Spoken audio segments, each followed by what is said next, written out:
Bienvenidas y bienvenidos una semana más a mi canal. Esto es Atrapado en Comala. Yo soy Jorge y en el vídeo de hoy os voy a hablar de 4 novelas que yo considero que no son lo suficientemente conocidas o que en cualquier caso creo que merecen más reconocimiento y que deberían ser más leídas.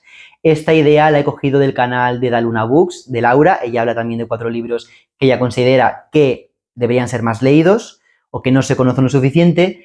Y a mí me ha parecido una idea muy interesante porque al final esto pues es un vídeo de recomendaciones como tantos otros que he hecho en mi canal y que seguiré haciendo porque me gustan mucho, pero como poniendo el foco en hablar de libros que no son muy conocidos, de los que no se habla demasiado, que es difícil encontrar igual en otros canales o en otras redes sociales demasiada información sobre ellos. Obviamente es mi opinión, ¿no? Quiero decir que yo piense que no son conocidos, pues no significa que realmente no sean conocidos. Igual vosotros, pues justo por las cuentas que seguís, los canales en los que estáis suscritos, pues sí que habéis escuchado más hablar de estos libros, pero yo no lo he hecho. Son 4 libros que me gustan muchísimo y ya no me enrollo más, simplemente decir que me apetece mucho recomendarlos.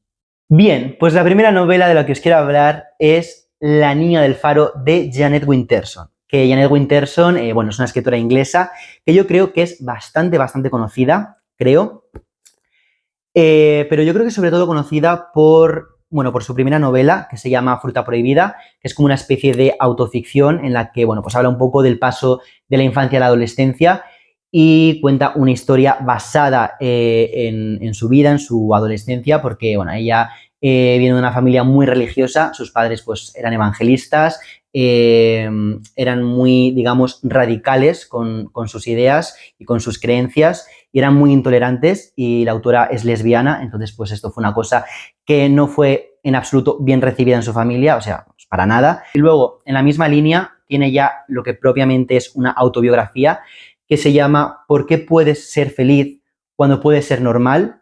Que bueno, pues habla un poco también de esto, pero ya sí, sin recurrir a la ficción y ya, bueno, mostrando muy claro que es una autobiografía, ¿no? Y esta frase, ¿por qué puede ser feliz cuando puede ser normal? Pues creo que es una frase que le decía mucho su madre, o sea, que le dijo su madre en una ocasión, como, bueno, ¿por qué quieres amar a una mujer aunque eso te haga feliz cuando puedes decidir no hacerlo y ser una persona normal? Bueno, estas 2 obras yo creo que sí que son bastante más conocidas. Yo realmente sé muy bien de qué van, aunque no he leído ninguna de las 2. He leído otras 3 obras suyas que me gustaron mucho las 3. Son La Pasión, que es probablemente mi novela favorita de la autora y también la recomiendo mucho. Luego también leí Escrito en el cuerpo, que es una novela muy original y que también me gustó mucho. Y La niña del faro, que he decidido recomendar esta en lugar de las otras 2, aunque las otras 2 también creo que no son lo suficientemente conocidas, por un motivo. Es que esta novela es muy especial para mí porque digamos que fue mi primera novela de literatura adulta, ¿no? De narrativa contemporánea, pero ya más enfocado a un público adulto, que yo leí, porque esta novela la leí en mi adolescencia y yo, bueno, pues venía de leer mucha pues narrativa juvenil, ¿no? Como corresponde a la edad. O sea, yo en esa época pues había estado leyendo la saga de los Juegos del Hambre, Las ventajas de ser un marginado, que era mi novela favorita. ¿Qué más? Creo que me estaba releyendo en esa época también la saga Harry Potter. También había leído Marina, de Carlos Ruiz Zafón, que también me haya gustado muchísimo.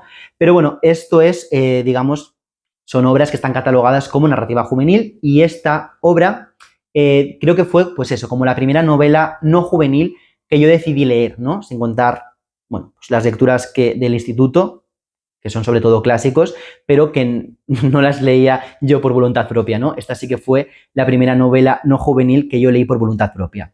Entonces, fue muy especial para mí porque me gustó muchísimo y pues me abrió la puerta a otro tipo de literatura y bueno, sí, yo creo que fue el principio, ¿no? De mi acercamiento a otro tipo de obras.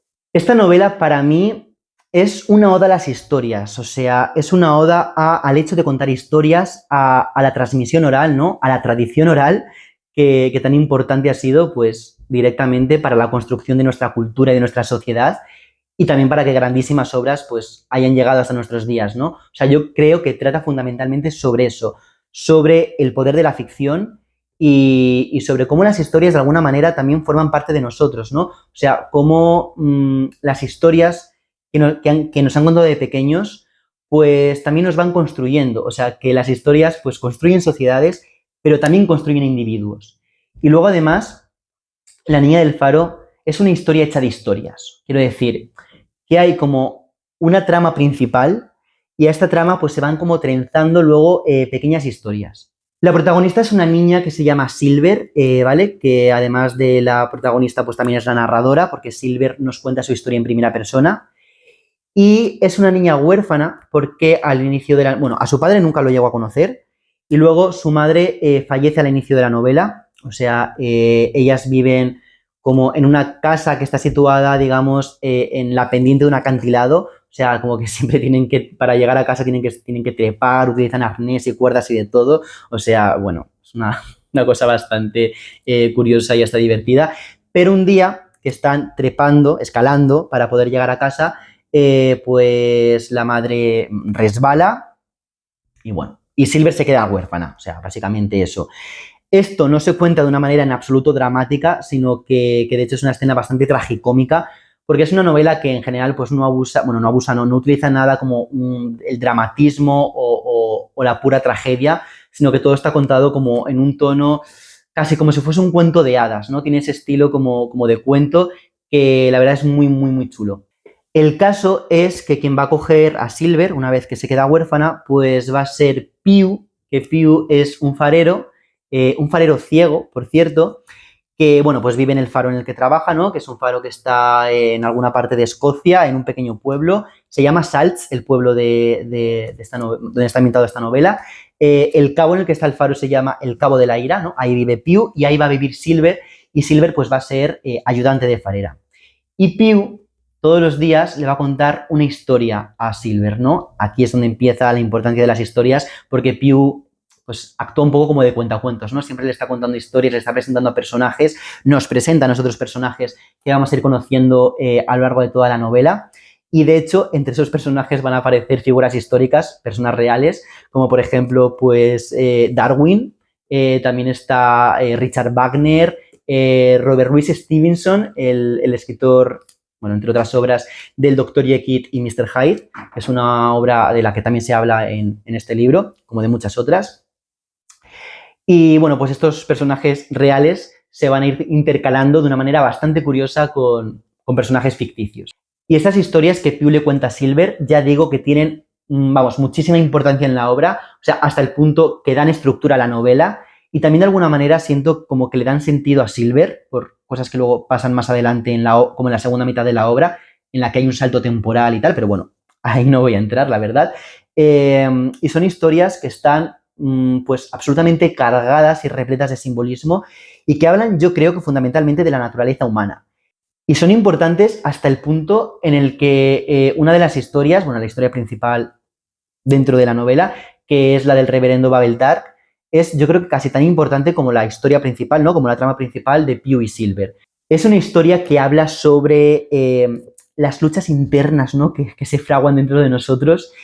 Y bueno, pues para hablar de esto utiliza el clásico simbolismo de la luz frente a la oscuridad, ¿no? Que de hecho, bueno, pues no fue muy sutil Jeanette Winterson llamando Babel Dark al personaje. Al final de los capítulos hay como pequeños diálogos entre Silver y Pew que, bueno, todos tienen la misma estructura y comienzan con Silver pidiéndole a Pew que le cuente un cuento. Son diálogos, bueno, pues que hablan sobre las historias, sobre la vida fundamentalmente. Os voy a leer uno de ellos que tengo aquí marcado, que dice: cuéntame un cuento, Pew. ¿Qué clase de cuento, pequeña? Uno con final feliz.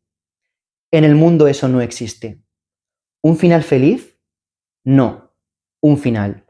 Bueno, este es mi favorito, me parece muy bonito, pero son todos bastante similares, ¿no? De este estilo, están todos bastante bien.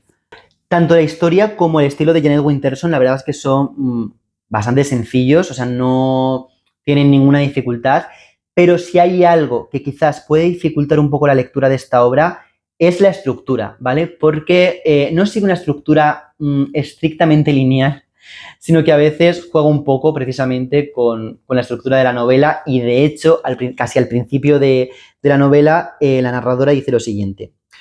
Un principio, un desarrollo y un final es la forma adecuada de contar una historia.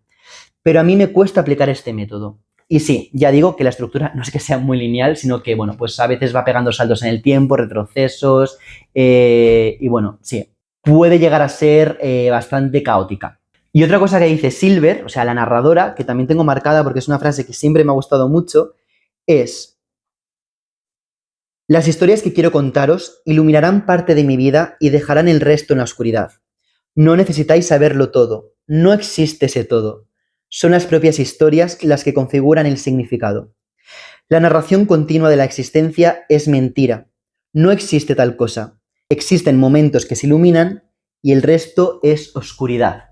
Y es que al contar la historia, pues hace precisamente eso. O sea, ella ilumina las partes de su vida que le interesa contar y las demás pues las deja ahí en una penumbra que ya cada lector pues bueno, pues puede alumbrar como quiera y decidir qué es lo que hay dentro, ¿no? Digamos. Formalmente hay muchísima belleza en este libro, o sea, Jeanette Winterson escribe muy bien, pero aparte de escribir bien, o sea, no se limita simplemente a pues ofrecer una narración bonita y cuidada, ¿no? Sino que además, digamos que hace cosas con el lenguaje, o sea, juega con el lenguaje, juega con las palabras, juega con los significados de las palabras, con las estructuras de las oraciones, ¿no? Pero no tiene, digamos, un lenguaje como excesivamente recargado, con demasiados pues, ornamentos literarios, ni utiliza un léxico complejo, ¿no? Sino que realmente, o sea, es un lenguaje que ofrece como ese juego, ¿no? Como que va más allá, pero lo hace de una forma como muy sencilla y muy bonita, o sea, es un lenguaje muy poético, pero a la vez muy simple. Y funciona súper bien. Ya hace casi 8 años que leí esta obra por última vez, ¿no? Porque, bueno, después de... Pues aparte de la primera lectura, como que unos años después volví a leerla y ya desde esa última vez han pasado 8 años. Entonces, esta novela yo creo que realmente no os la recomiendo yo, sino que os la recomienda mi yo adolescente, ¿no? En el sentido de que si me pusiera ahora, bueno, más bien si la leyese ahora por primera vez, pues no sé qué pensaría y no sé qué me parecería, pero es muy especial para mí esta novela. Supuso eso, como la puerta de entrada a otro tipo de literatura. Y bueno, pues no sé, me haría muy feliz que alguien le dé una oportunidad a este libro, ¿no? Si le llama la atención, pues que decida leerlo gracias a este vídeo. Sería increíble. El adolescente que yo fui estaría súper contento si eso ocurre. Bueno, ahora ya nos vamos a poner todos un poco más tristes porque voy a hablar de un libro que es el más duro de todos los que voy a hablar en este vídeo, también el más breve.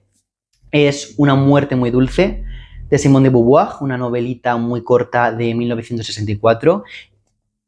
Es corta porque en este volumen vienen 2 libros, Memorias de una joven formal y Una muerte muy dulce. Una muerte muy dulce son las últimas 80 páginas. El que es más tocho, el que es más largo es Memorias de una joven formal. Pero Una muerte muy dulce, ya digo que, vamos, es una obra brevísima, o sea, que te puedes leer, bueno, iba a decir, te puedes leer del tirón tranquilamente en una tarde. Bueno, a ver, por número de páginas tal vez. Por intensidad emocional, igual necesitas descansar de la lectura, la verdad. Simone de Beauvoir es sobre todo conocida por su ensayo feminista El segundo sexo, ¿no? Y esa célebre frase de, ¿cómo era? No se nace mujer, se llega a serlo. Creo que es así. Os confirmaré por aquí. Pero bueno, aparte de ensayista, aparte de filósofa, que es una grandísima filósofa, pues también ha escrito narrativa y novelas autobiográficas. De hecho, estas 2 son ambas autobiográficas. Memorias de una joven formal me parece que forma parte de una trilogía autobiográfica en la que va contando pues diferentes etapas de su vida, ¿no? En esta, pues evidentemente por el título Memorias de una joven formal, sabemos que hace referencia a su juventud, lógicamente, y Una muerte muy dulce habla de la muerte de su madre.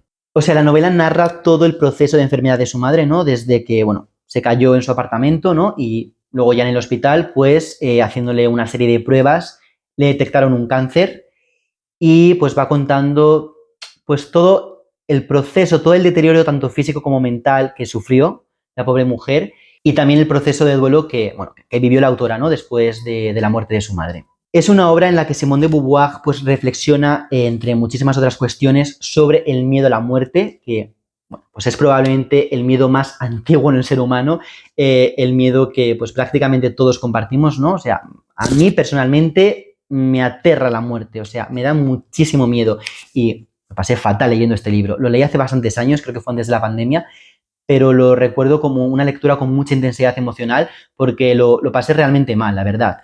Sé que no a todo el mundo le da o sea, no todo el mundo tiene tanto miedo a la muerte como yo, porque hace no demasiado tiempo, hablando con unos amigos, pues una amiga comentó que a ella realmente no le daba miedo morirse, como que simplemente suponía pues dejar de existir y ya está. Pero es que a mí pensar en la no existencia, bueno, es una cosa que me produce pavor, o sea, me produce pavor absoluto. Yo lo pasé muy mal leyendo este libro, lo pasé francamente mal, pero merece muchísimo la pena por cómo está escrito, por todas las reflexiones que hay, porque hay muchas reflexiones en este libro, o sea, realmente creo que merece muchísimo la pena. Y también a mí a veces me gusta como enfrentarme a estas lecturas más incómodas bueno, que me ponen en un punto en el que, pues eso, que no estoy del todo cómodo y que sufro un poco, pero que también me da muchas cosas positivas, ¿no? Otra cuestión sobre la que reflexiona es sobre la eutanasia y sobre, pues, digamos, si es necesario prolongar la vida de una persona enferma que está sufriendo y que ya solamente va a ir a peor, ¿no? Que los medicamentos, pues, lo único que van a hacer es alargar ese sufrimiento, o si por el contrario, pues, es mejor terminar, ¿no? Con ese dolor y con ese sufrimiento cuanto antes. Y bueno, la obra en general, pues, está repleta de reflexiones, ¿no? Porque, bueno, Simone de Beauvoir, pues, es filósofa, entonces, digamos que todos los temas que trata, pues, los aborda con cierta profundidad, o sea, que no pasa por encima de ellos, o sea, que no se limita a narrar la realidad, ¿no? Lo que está ocurriendo y cómo eso le afecta y compartir su dolor y abrirse emocionalmente y tal, sino que esto también lo utiliza, digamos, para hacerse preguntas, para reflexionar, para plantear cuestiones, ¿no? Por ejemplo, uno de los temas sobre los que también reflexiona es sobre la religión y cómo las personas creyentes, por muy creyentes que sean, por muy devotos, por muy ferviente que sea su fe, que realmente a la hora de la verdad, cuando les llega, pues, bueno, cuando están al punto de morirse, vamos a decir, quería decirlo de una manera más suave y no he utilizado una fórmula como muy suave, ¿no? Bueno, cuando les está llegando su hora, como que al final, aunque creas en la vida eterna, en la resurrección del alma y todas estas cosas, pues que casi nunca es un consuelo, ¿no? Respecto a esto, dice bueno, una reflexión que tengo marcada sobre esto, dice: durante su agonía recibí muchas cartas que comentaban mi último libro. Si usted no hubiera perdido la fe, la muerte no la asustaría tanto, me escribían algunos devotos con biliosa conmiseración. Ciertos lectores benévolos me exhortaban: no importa desaparecer, su obra perdurará. Interiormente les contestaba a todos que se equivocaban. La religión no podía hacer por mi madre más que lo que por mí la esperanza de un éxito póstumo. La inmortalidad, no importa si la imaginamos celestial o terrenal, es incapaz de consolarnos de la muerte, cuando se ama tanto la vida. Es precioso como escribe esta mujer y me gusta mucho cómo también enlaza esto, ¿no? con ella misma y con el hecho de ser escritora y escribir algo que puede perdurar, como que tampoco es un consuelo, ¿no? Yo, por ejemplo, a mí me encantaría ser escritor, es como mi sueño desde que soy muy pequeño, me encantaría escribir algo y oye, ojalá algún día pues escribir algo que acabe convirtiéndose en un clásico, ¿no? Que acabe perdurando en el tiempo, pero realmente una vez que esté muerto, ¿qué más me da? Si perdura o no. O sea, súper bien, ¿no? Súper guay, sería increíble. Pero si no estoy para disfrutar eso, si ya no existo, pues como que tampoco me importa tanto, ¿no? Como que igual prefiero ser más práctico y escribir un bestseller de estos que dentro de 5 años nadie recuerda, porque me va a aportar al menos beneficios económicos mientras pues esté en la Tierra, que escribir una obra que nadie va a hacer caso hasta que yo me muera y luego convertirse en un clásico durante milenios. Es que no voy a estar, me da igual. O sea, bueno, obviamente también un punto intermedio, ¿no? Estaría muy bien. Escribir algo como con más trascendencia en el tiempo, aunque no sea un clásico eterno, pero que también pueda disfrutar, ¿no? De eso mientras estoy vivo, porque al final también quiero disfrutar de eso mientras esté aquí. O sea, como es lógico, ¿no? Y otra cosa que hace Simone de Beauvoir que me pareció súper, súper, súper interesante es cuestionar la naturalidad de la muerte. O sea, esto que, bueno, cuando una persona se muere porque es muy mayor y preguntan ¿de qué ha muerto?, ¿no? Como que la respuesta suele ser de viejo, ha muerto de viejo, ¿no? Como si el hecho de ser viejo en sí, pues fuese una enfermedad. O cuando dicen a alguien, pero no llores, mujer, si es que ya era muy mayor, ¿no? Que, bueno, pues parece como que le quitas importancia por el hecho de que era muy mayor y al ser más mayor, pues es como más natural morirse. Que realmente no es lo mismo natural que habitual. Puede ser más habitual, pero no necesariamente por eso es más natural, ¿no? Y Simone de Beauvoir lo que plantea, pues precisamente es que no hay nada natural en morir. O sea, que siempre, la muerte siempre supone una violencia, ¿no? Tanto para la persona que se muere como para los que están a su alrededor, porque no deja de ser, pues, una interrupción forzosa de la vida, aunque seas más mayor y ya estés como más preparado, pues siempre es una interrupción forzosa y siempre supone una violencia.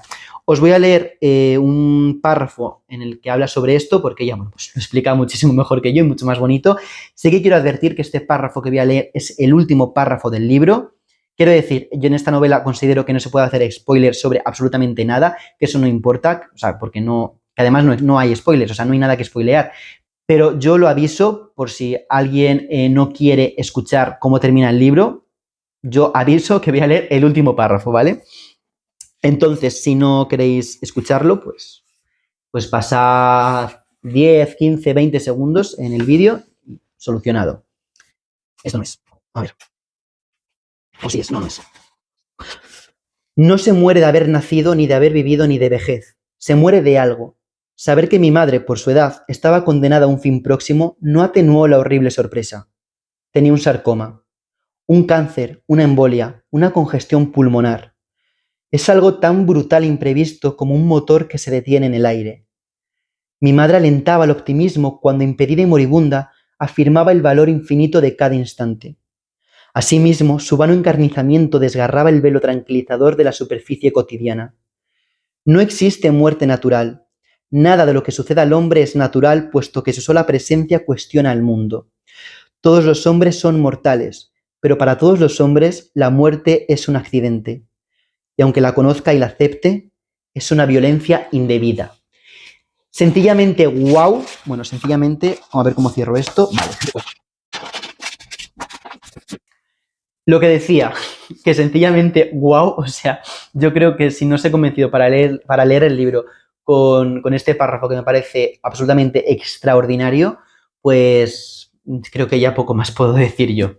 Continúo con el final de la historia de Lydia Davis, que bueno, es una novela de 1994 que publica Alpha Decay y que es una traducción, me parece que aparece aquí, de Justo Navarro, ¿vale? Bueno, Lydia Davis, yo creo que es una escritora también con bastante prestigio, con bastante reconocimiento, bastante conocida, pero yo creo que es sobre todo conocida en Estados Unidos y sobre todo conocida por sus relatos, porque ella es fundamentalmente una escritora de relatos. De hecho, creo que esta es su única novela. Estoy bastante seguro de que así es. Si me equivoco, que alguien me corrija, pero creo que esta es su única novela. Y yo, la verdad, puede que sea de las tres de las que voy a hablar, la que más he visto por ahí alguna vez. Creo que la he visto mencionada en algún vídeo o en algún post de Instagram. Pero a mí esta novela es que me fascinó, me gustó muchísimo y yo no entiendo que no sea muchísimo más conocida y que no se le haya dado muchísimo más bola. O sea, me parece una obra buenísima. Entonces, pues, me apetece mucho hablar de ella. La protagonista y narradora de este libro es una mujer de mediana edad que está escribiendo una novela. Y la novela que está escribiendo es esta novela que tengo yo aquí. O sea, la novela que está escribiendo es el final de la historia. Pero esto no es, digamos, el resultado final, sino que aquí lo que queda reflejado es el proceso de escritura, ¿no?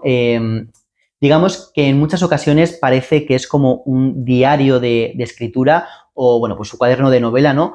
Porque también pues va comentando diferentes aspectos, ¿no? Sobre lo que está escribiendo, como pues, por ejemplo, va comentando las escenas que decide eliminar, con cuáles tiene duda, cuáles no está muy segura de si ocurrieron realmente como las cuenta o se las está inventando un poco. En fin, reflexiona mucho sobre la escritura, ¿no? Sobre la ficción, sobre la ficcionalización y novelización de los recuerdos, porque la historia que está escribiendo esta mujer, pues es una historia real, ¿no? O sea, ella está rememorando pues una relación muy pasional y absolutamente obsesiva que mantuvo, pues, hace muchos años con un hombre que era, si no recuerdo mal, 12 años más joven que ella. Y ese estado de absoluta locura, de obsesión desmedida, ¿no?, al que llega la protagonista, pues me recordó mucho a Pura Pasión de Annie Ernaux, que ya he comentado en alguna ocasión que, bueno, es uno de mis libros favoritísimos de la vida. Y son dos novelas que realmente tienen muchas similitudes, ¿no? Porque, bueno, aparte de que tratan el mismo tema, o sea, hablan del desamor, hablan de relaciones muy pasionales y muy obsesivas, y de esa locura a la que, pues, a veces nos vemos arrastrados, ¿no?, después de, pues, un proceso tan traumático como puede ser una ruptura sentimental. Pero también hablan sobre el proceso de escribir sobre ello, ¿no?, de ficcionalizar nuestros recuerdos, de cuánto de verdad hay en una narración autobiográfica, ¿no?, y de cuánto de verdad hay en nuestra propia memoria. Esto me recuerda mucho a una canción de Mecano que dice: mira que lo hemos hablado, que los recuerdos son mentiras y que inundan la razón.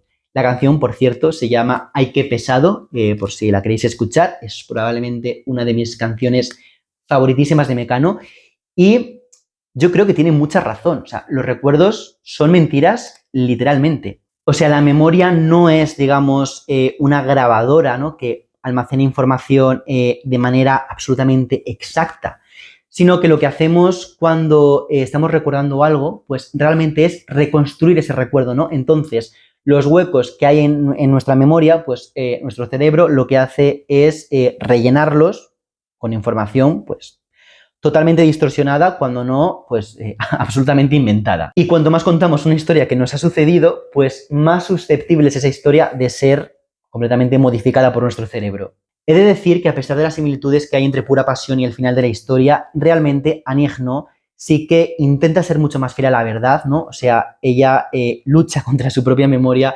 para intentar contar las cosas tal y como fueron, o como ella cree que fueron, ¿no? Porque, bueno, ya sabemos que la memoria no es muy fiable, pero en cualquier caso sí que tiene esa intención de sinceridad, ¿no?, ese carácter confesional. Y en cambio, pues la narradora de esta historia, del final de la historia, pues ella misma cuenta que muchas veces es consciente de que se inventa cosas, o sea, que lo hace a propósito a la hora de plasmar, pues, recuerdos. Y a propósito de esto, dice lo siguiente, aquí no está, está aquí. Dice: sé que me aparto un poco de la verdad, en algunos puntos sin querer y en otros deliberadamente. Reordeno lo que sucedió para hacerlo menos confuso y más creíble, pero también más digerible, más aceptable. Si ahora me parece que nuestra relación no pude experimentar determinado sentimiento tan pronto, lo retraso un poco. Si creo que no debería haber experimentado ese sentimiento jamás, lo elimino. Si él hizo algo demasiado terrible para mencionarlo, yo no digo ni una palabra al respecto, o me refiero a algo terrible pero sin dar más detalles. Si yo hice algo demasiado terrible, o lo suavizo o no lo menciono. Y ya estaría, ¿no? Muchas novelas, y especialmente novelas narradas en primera persona, pues tienen narradores poco fiables, y aquí asistimos a la construcción de un narrador poco fiable, ¿no?, de una novela que en realidad no existe, o sea, un narrador poco fiable dentro de la narración, o sea, dentro de la historia que está escribiendo, porque nos está contando que va a jugar con sus recuerdos a su antojo y va a contar, pues, un poco lo que le parece a ella, lo que quiere contar, y no necesariamente lo que sucedió. Es una novela que no es para todo el mundo, yo lo aviso, porque no tiene una trama definida como tal, sino que la narradora, pues, va contando su historia con este hombre de una manera pues absolutamente desordenada, súper caótica. O sea, no hay una temporalidad, sino que va dando saltos y va contando las cosas, pues, como le van viniendo, como le va apareciendo. Entonces tiene esa estructura, pues, vamos, absolutamente caótica. Pero yo creo que esto tiene mucha relación o tiene mucho que ver con la historia que está contando, ¿no?, con la propia memoria, porque, pues, precisamente la memoria también es así. O sea, no hay un orden, no hay una linealidad, sino que también es, pues, muy caótica y muy digresiva.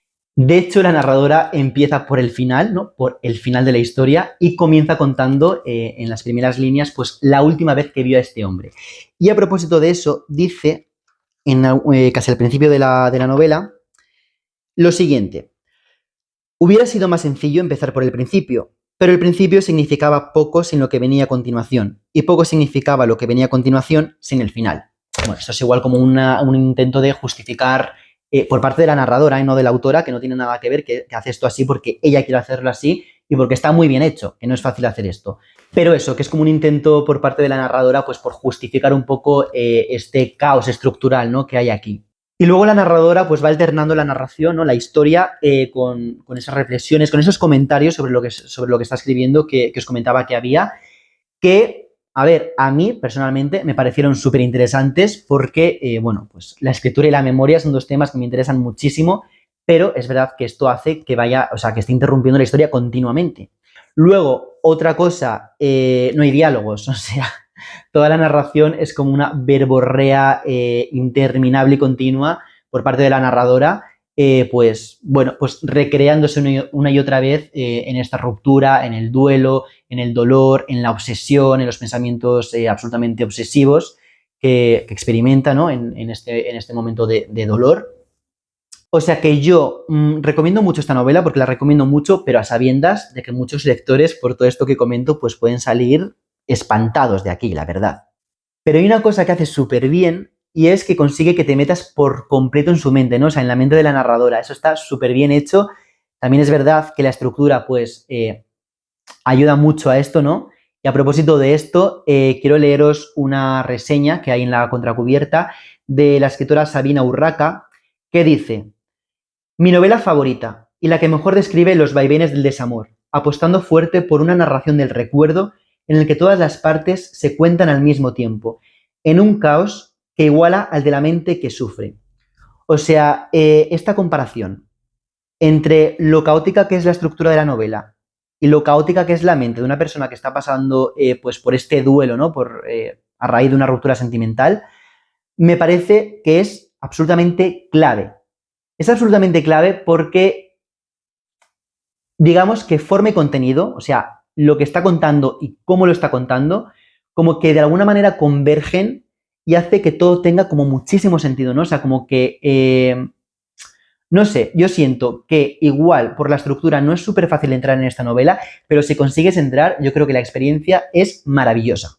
Y la última novela que os quiero recomendar hoy es El mundo deslumbrante de Siri Husbeth, que es una novela de 2014, o sea que, bueno, pues es la más actual, ¿no?, de las que he hablado en este vídeo. Y esto no lo he hecho aposta, me di cuenta, pues, después de decidir los libros que quería recomendar, pero Lydia Davis, que es la autora de El final de la historia, del libro del que acabo de hablar, fue la primera esposa de Paul Auster y Siri Husbeth fue su segunda esposa. O sea, esto ha sido completa y absoluta casualidad, pero voy a aprovechar para pedir recomendaciones de Paul Auster porque es un autor que tengo bastante pendiente, pero del que no he leído nada. Así que eso, estoy abierto a recomendaciones, me lo podéis dejar en los comentarios si queréis. Y bueno, sin más, que ha sido casualidad, pero me parece curioso y quería comentarlo. Siri Husbeth también es una autora bastante conocida, o sea, realmente yo creo que las 4 escritoras de las que estoy hablando lo son, pero quizás las obras que he elegido yo siento que no lo son tanto, o yo por lo menos no he escuchado hablar demasiado sobre ellas, pero sí, Siri Husbeth es una escritora que, bueno, que tiene muchísimo reconocimiento internacional y que ha ganado muchísimos premios, entre ellos, pues, el premio Princesa de Asturias, lo ganó, o sea, el Princesa de Asturias de las Letras, lo ganó hace, pues, bastante poco, no recuerdo cuándo exactamente, pero muy recientemente, y también es uno de los nombres que suele sonar todos los años para el Nobel, o sea que, bueno, sí que es una escritora bastante conocida y que tiene mucho reconocimiento. Y, por cierto, hablando de los premios Nobel, que se fallan ya, o sea, como en semana y media más o menos, si queréis saber cuáles son mis apuestas para ganar este año el Nobel, en mi última publicación de Instagram tenéis un post donde hablo de, me parece que 8 escritores y ahí os cuento quién creo que son los que tienen más posibilidades de ganar, que obviamente es absolutamente impredecible, pero bueno, a mí me gusta hacer mis cábalas y mis cosas. Entonces, si entráis en mi Instagram, que es Atrapado en Comala, o sea, igual que todas mis redes sociales, pues ahí podéis encontrar el post. Ya aprovecho y me hago un poco de publicidad. Y ahora ya sí, os voy a hablar del mundo deslumbrante de Siri Husbeth, que, bueno, es una obra que nos presenta una biografía ficticia de una mujer, ¿no?, que se llama Harriet Barden, que es una artista neoyorquina de los años 80 y, pues, debido al machismo, ¿no?, que imperaba, pues, en la sociedad de la época, digamos que sus obras, pues, fueron bastante ignoradas por la crítica, ¿no? O sea, ella consideraba que merecía mucho más reconocimiento del que obtenía. Y entonces, pues, decidió llevar a cabo un experimento que consistió en exponer sus obras a través de 3 hombres jóvenes, ¿no? Que utilizaba, digamos, como máscaras. O sea, Harriet está absolutamente convencida de que no se la toma en serio por el hecho de ser mujer y de que si su obra estuviese firmada por un hombre, pues recibiría muchísima más atención, ¿no? O sea, lo que pretende demostrar es que el género sí que influye en la percepción del arte. Y esos 3 hombres que utiliza Harriet como máscaras, ¿no? Para mostrar su obra, pues son perfiles muy diferentes, ¿no? Tenemos pues a un artista emergente, muy joven, que es muy carismático. Tenemos a un afroamericano gay, que esto, pues, digamos que añade otra capa más al experimento, ¿no? Porque, pues, también demuestra cómo las etiquetas sociales, pues, influyen, ¿no? En la recepción artística. Y luego también hay un hombre ya más mayor, que ya es un artista más o menos consagrado, popular, y es un hombre pues absolutamente egocéntrico que va a complicar bastante este experimento. Lo voy a dejar ahí porque no quiero hacer spoilers, pero bueno, es muy interesante, ¿no? Estos diferentes, cómo juega con esos diferentes perfiles y va observando cuál es la recepción tanto de la crítica como del público con la firma de 3 artistas, todos hombres, pero perfiles tan diferentes entre sí. Como estoy diciendo, tanto lo bueno como, digamos, aquello que quizás pues, puede echar hacia atrás a los lectores, ¿no? De estas 4 novelas que estoy recomendando, porque realmente las estoy recomendando muchísimo, a mí me fascinaron, pues de esta obra del mundo deslumbrante, tengo que decir que la narración en ocasiones se torna un poco densa. O sea, la narración intercala muchísimas reflexiones filosóficas, muchísimas y un montón de referencias a, pues, muchísimas teorías, o sea, a teorías de crítica del arte, a estudios feministas, o sea, hasta a neurociencia, quiero decir, hay muchísimas referencias a un montón de críticas de todo tipo, ¿no? Entonces, digamos que este exceso de erudición lo que hace, pues, es que, bueno, pues por un lado, que la novela se complejice bastante en algunos puntos y luego también que decaiga o que se ralentice el ritmo narrativo bastante, ¿no? En algunos momentos. Y a veces esta intelectualización como que puede resultar quizás un poco forzada, porque muchas veces no está estrictamente relacionada con lo que se está contando, ¿no? Sino que se permite divagar un poco. De todas maneras, si os llama la atención la novela y el argumento y, bueno, pues todas estas cosas que he ido comentando, tampoco tengáis miedo a la novela por esto que acabo de comentar, porque realmente no es que sea una novela especialmente compleja, sino que, bueno, pues simplemente requiere cierta atención y cierta concentración y digamos que no es una novela que sea súper ágil y yo creo que eso es una cosa que hay que tener en cuenta, pero que vamos, que todas estas reflexiones y todas estas referencias a teorías yo creo que, pues que aportan también mucha riqueza y mucho trasfondo a la historia y bueno, a mí es una novela que me encantó, o sea, yo realmente pongo pocas 5 estrellas a los libros, o sea, a pocos libros les pongo 5 estrellas y a este libro le di las 5 estrellas, o sea, a mí me encantó. Es una novela que explora cómo se construye la identidad, ¿no? O sea, tanto en el ámbito, digamos, privado como en el espacio público también, ¿no?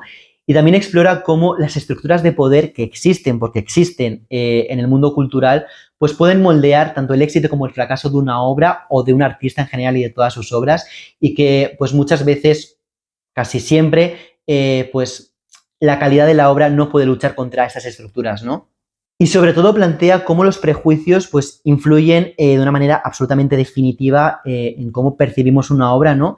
Y en cómo el género, que pues muchas veces forma parte de estos prejuicios, pues evidentemente también influye en la percepción. En fin, que a mí me encantó esta novela, yo creo que no es demasiado conocida, o al menos no la he visto demasiado por ningún sitio, no la he visto nada por ningún sitio realmente. Y de hecho ha estado súper descatalogada hasta hace nada, que hace unos meses pues he visto en las librerías que la había reeditado Seix Barral, pero esta edición de Anagrama, vamos, ha estado descatalogada por muchísimo tiempo y nada, que eso, que me encantó y que yo la recomiendo muchísimo.